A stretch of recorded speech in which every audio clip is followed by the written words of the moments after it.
নিম্নচাপের নাগারে বৃষ্টিতে পুজোর মুখে ফের বন্যা পরিস্থিতি দক্ষিণবঙ্গে।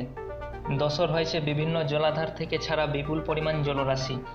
ভাসছে দুই মেদিনীপুর, পশ্চিম বর্ধমান, বাঁকুড়া, হাওড়া ও হুগলি। মৃত্যু হয়েছে 5 জনের।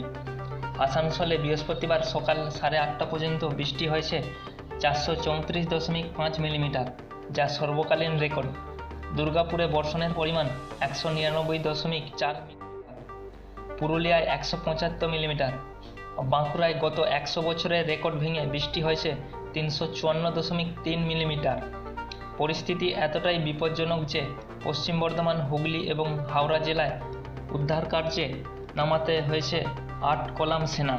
এছাড়াও কেন্দ্র ও রাজ্য বিপর্যয় মোকাবিলা বাহিনী 12টি টিম কাজ করছে দুর্গত এলাকাগুলিতে।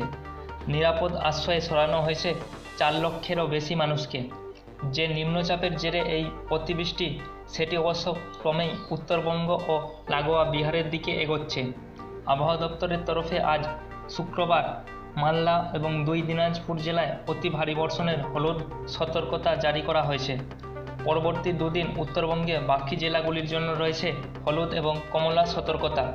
এদিন ভবানীপুরের উপনির্বাচন চলাকালীন মুখ্য সচিব হরিকৃষ্ণ দ্বিবেদী সহ বিভিন্ন আধিকারিকদের কাছ থেকে রাজ্যের বর্ষণজনিত পরিস্থিতির খোঁজ নেন মুখ্যমন্ত্রী মমতা বন্দ্যোপাধ্যায়। দুর্গত এলাকাগুলিতে ত্রাণ ও উদ্ধার কার্যে যাতে কোনো সমস্যা না হয় সেই নির্দেশও দেন। আবহাওয়া দপ্তরের পরিসংখ্যান অনুযায়ী গত 2018 সালের 27শে জুলাই আসানসোলে 192 মিলিমিটার এবং 1922 সালে বাঁকুড়ায় 292.4 মিলিমিটার বৃষ্টি হয়েছিল। গত 24 ঘন্টার নিম্নচাপ সেই রেকর্ড ভেঙে দিয়েছে। অবিরাম বর্ষণে জলবন্দী আসানসোল, দুর্গাপুর ও বাঁকুড়া শহরে লক্ষ লক্ষ মানুষ। ক্ষতিগ্রস্ত কয়েক হাজার কাঁচা বাড়ি, রাস্তা এবং ফসলের ক্ষেত। পশ্চিম বর্ধমান ও পশ্চিম মেদিনীপুরের এই দুর্যোগে 5 জনের মৃত্যু হয়েছে। এর মধ্যে আসানসোলেই জলে ডুবে এবং দেওয়াল চাপা পড়ে মারা গিয়েছেন মোট 4 জন। বন্যা পরিস্থিতির অবনতি হয়েছে পূর্ব মেদিনীপুরের সবং সহ আরও কয়েকটি জায়গায়। একটানা বৃষ্টি, বন্যার মতো প্রাকৃতিক বিপর্যয়ে গত 14ই সেপ্টেম্বর থেকে বুধবার 19শে সেপ্টেম্বর পর্যন্ত কলকাতা সহ দক্ষিণবঙ্গের মোট 15টি জেলায় 55 জনের মৃত্যু হয়েছে। গত 24 ঘন্টার হিসেব ধরলে মৃতের সংখ্যা বেড়ে এখন 60।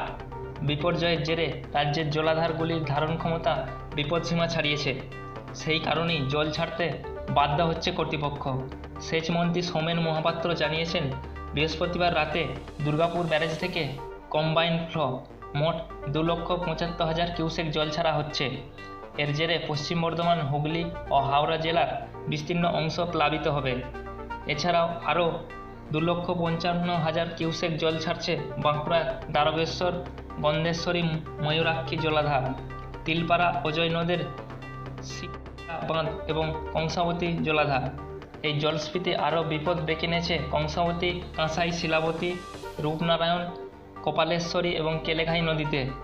ডিভিসির চিফ ইঞ্জিনিয়ার সত্যব্রত বন্দ্যোপাধ্যায় জানিয়েছে, অন্তত গত 10 বছরে এরকম পরিস্থিতি হয়নি। জল ছাড়ার পরিমাণ বাড়তে পারে। এরই মধ্যে ঝাড়খণ্ডের বৃষ্টির জেরে ব্যাপক জল ছাড়া হচ্ছে টিকাটিয়া বাঁধ থেকে। ফলে এ রাজ্যে অজয় ও হিংলো নদীর জলস্তর বিপজ্জনক পর্যায়ে পৌঁছাতে পারে। এখন খবর এ পর্যন্তই। পরবর্তী গুরুত্বপূর্ণ খবরের আপডেট পেতে চ্যানেলটির সাথে থাকুন। ভিডিওটি শেষ পর্যন্ত দেখার জন্য ধন্যবাদ।